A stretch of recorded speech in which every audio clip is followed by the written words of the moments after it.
Page 100, exercice 3G, déterminer l'ensemble solution du système suivant en utilisant la technique de Gauss.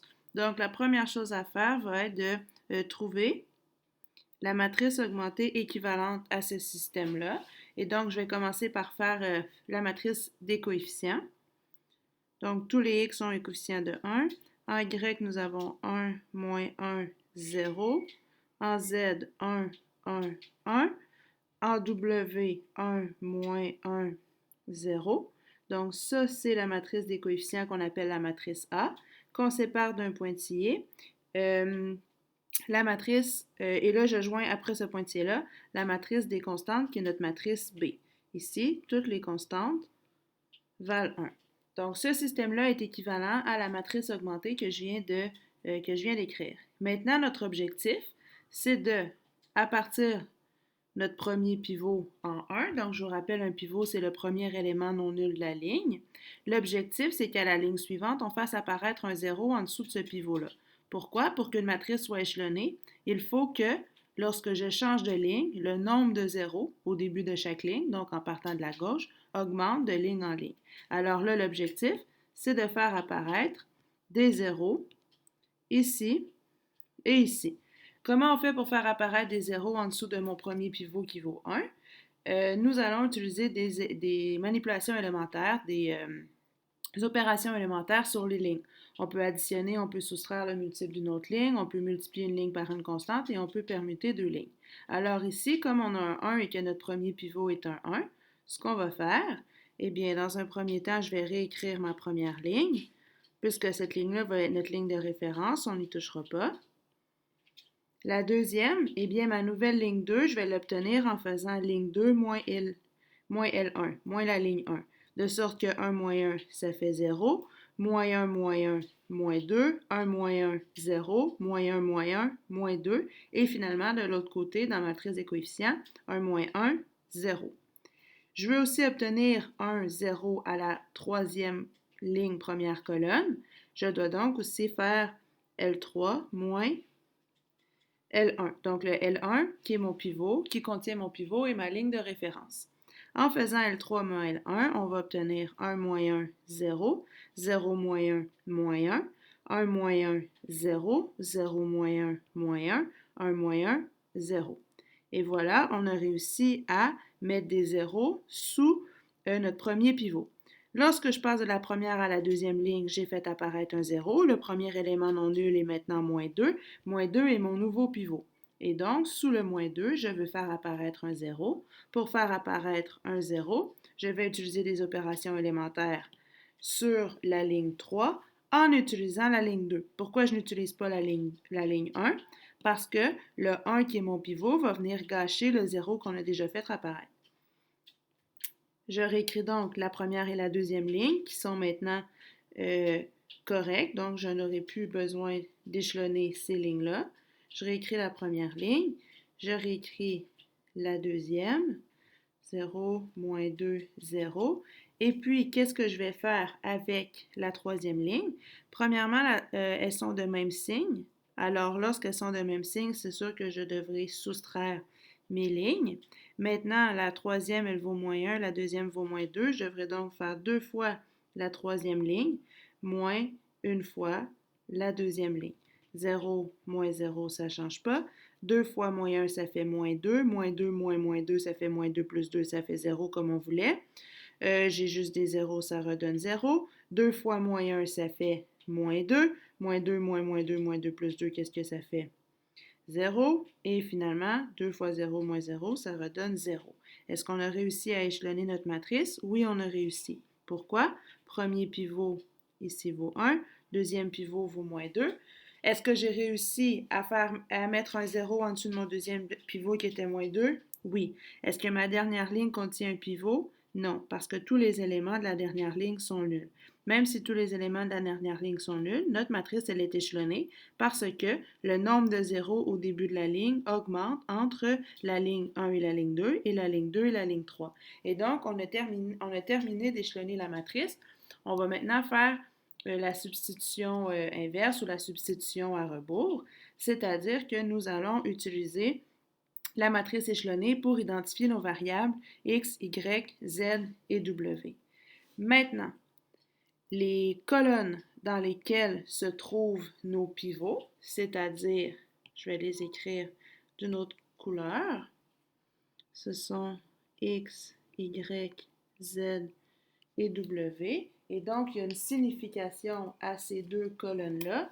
C'est la définition de variables libres et de variables liées. Et donc, ici, il y a une petite différence entre les deux. Je vais vous expliquer pourquoi. D'abord, la troisième ligne, elle nous dit que 0x plus 0y plus 0z plus 0w donne 0. Et donc, la dernière ligne ne nous donne pour le moment aucune information. On va donc écrire tout de suite la deuxième ligne.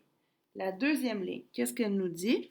Donc, de L2, on a moins 2y moins 2w égale 0. Et là, on se rend compte qu'on ne peut pas isoler une des variables. Pourquoi? Parce que notre équation contient encore deux inconnus. On va dire qu'une variable est libre si je peux lui donner n'importe quelle valeur des réels, et on va dire qu'une variable est liée si on peut l'exprimer en fonction d'une variable libre. Et donc, qu'est-ce que ça veut dire? Les colonnes qui sont mes pivots, ce sont des variables liées. Donc, x et y, ce sont mes colonnes pivots. Ce sont des colonnes dans lesquelles j'ai des pivots. Et donc, x et y vont être ce qu'on va appeler des variables liées.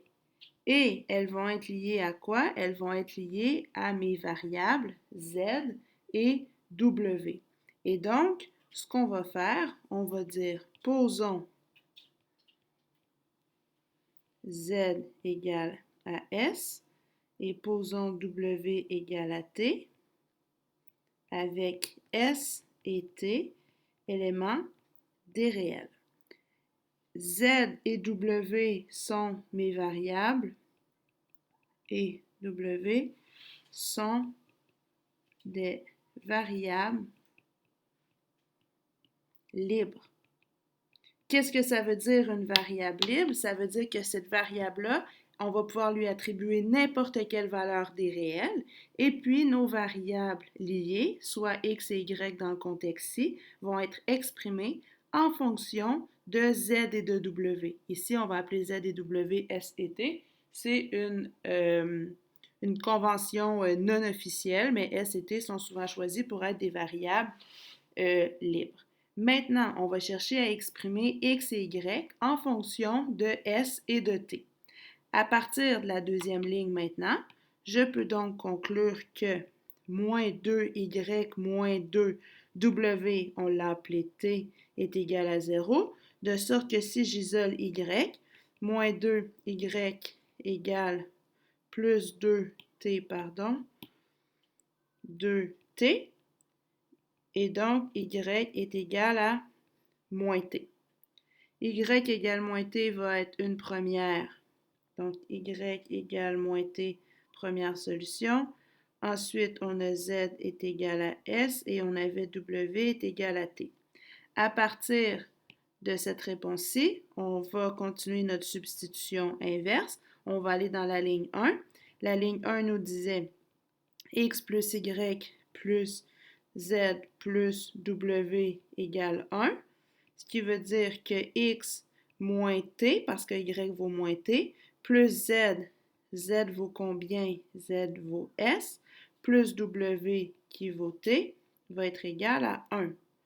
En isolant x, j'ai moins t plus t qui fait 0t, x va être égal à 1 moins s que j'envoie de l'autre côté. Alors voilà, on vient de trouver x est égal à 1 moins s. On a donc un système ici qui va comporter une infinité de solutions.